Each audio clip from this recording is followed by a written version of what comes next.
পুলিশের গাড়ির ধাক্কায় যুবকের মৃত্যু ঘিরে উত্তেজনা টিটাগড়ে। পুলিশের প্রিজন ভ্যানের ধাক্কায় যুবকের মৃত্যু ঘিরে উত্তেজনা। বৃহস্পতিবার সকালে মর্মান্তিক ঘটনাটি ঘটেছে টিটাগড় থানার সামনে বিটি রোডে। মৃত যুবকের নাম সুজল হেলা, তার বাড়ি টিটাগড় হেলাপাড়ায়। প্রত্যক্ষদর্শীরা জানান, স্কুটি আরোহী যুবক বিটি রোড ধরে টিটাগড় থেকে খড়দার দিকে যাচ্ছিলেন। টিটাগড় থানার সামনে পুলিশের প্রিজন ভ্যান ওই স্কুটিটিকে সজোরে ধাক্কা মারে। গাড়ির ধাক্কায় স্কুটি আরোহী যুবক রাস্তায় ছিটকে পড়ে। তৎক্ষণাৎ তাকে কামারহাটির সাগর দত্ত হাসপাতালে নিয়ে গেলে চিকিৎসকরা মৃত বলে ঘোষণা করেন। ঘাতক গাড়ির চালকের শাস্তির দাবিতে স্থানীয় মানুষজন পথ অবরোধ করে বিক্ষোভ দেখায়। 30 মিনিট অবরোধ চলার পর পুলিশ অবরোধ তুলে দেয়। মৃতের পরিবারকে সাহায্যের দাবি স্থানীয়দের। ব্যারাকপুর থেকে বিশ্বজিৎ নাথের রিপোর্ট, বাংলা এমজি নিউজ। ওই টিটাগড়ে থানার কাছে থেকে ওখান থেকে স্কুটি নিয়ে আসছিল, ওখান থেকে রাস্তা পার করেছিল, পুলিশের গাড়ি আছে, আসামি গাড়ি, ওই নিয়ে ধাক্কা লেগেছে, ওখানে স্পট ডেট হয়ে গেছে। গাড়ির নাম্বার হচ্ছে WB23D4061।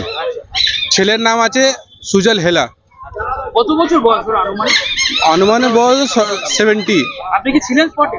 আমি স্পটে ছিলাম না, আমি পাড়ার ছেলে আছি। হ্যাঁ, আমি যখন শুনলাম ওখানে আসলাম, তারপরে আমরা টিটাগড় থানা গিয়ে অবরোধ করলাম। ওরা টিটাগড় অফিসার ওখানে বললো, ডিউটি অফিসারের ছিল, তারপরে পিসি পার্টি ছিল, ওরা বলেছে কি এখন গিয়ে হসপিটালে গিয়ে ওর বডির একটা কাজবাজ করো, তারপর আমরা দেখছি কি করতে হবে। টিটাগড়ে থানার কাছেই হয়েছে। আপনার নাম? আমার নাম সোনু কুমার হেলা।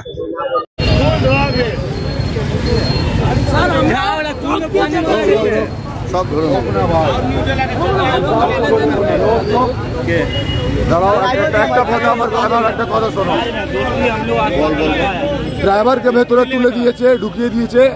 যে ছেলেটাকে অ্যাক্সিডেন্ট করেছে সেই ছেলেটা বাঁচবে না, ঠিক আছে, যেরকম মেরেছে, ঠিক আছে, পাবলিকের হাতে দেয়নি। মেন কথা, এটা টিটাগড়ের মেন জায়গা, এখানে থানা, এখানে কোনো ট্রাফিক নেই, কোনো একটা সিগন্যাল নেই, ঠিক আছে। বাচ্চাটা মারা গেছে, না দেখতে দিচ্ছে না কিছু করতে দিচ্ছে। বাচ্চাটাকে কোথায় রানিং একদম হসপিটালে পাঠিয়ে দিয়েছে, ঠিক আছে। একটা মন্দির বানিয়ে দিয়েছে, ঠিক আছে। কিছু হলে কেউ কিছু করতে পারবে না, ঠিক আছে। তো মন্দির দেখবো না আমরা, ঠিক আছে।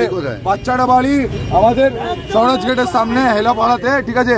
বাচ্চাটা কিছু হয়ে গেলে এবার কে দায়িত্বটা নেবে? दायित्व नेबे पैसा लेने का चक्कर में नहीं, वो ड्राइवर को अंदर ढुका लिया है, उसको दाबी देना होगा, उससे बात करना होगा उसका घर का आदमी से।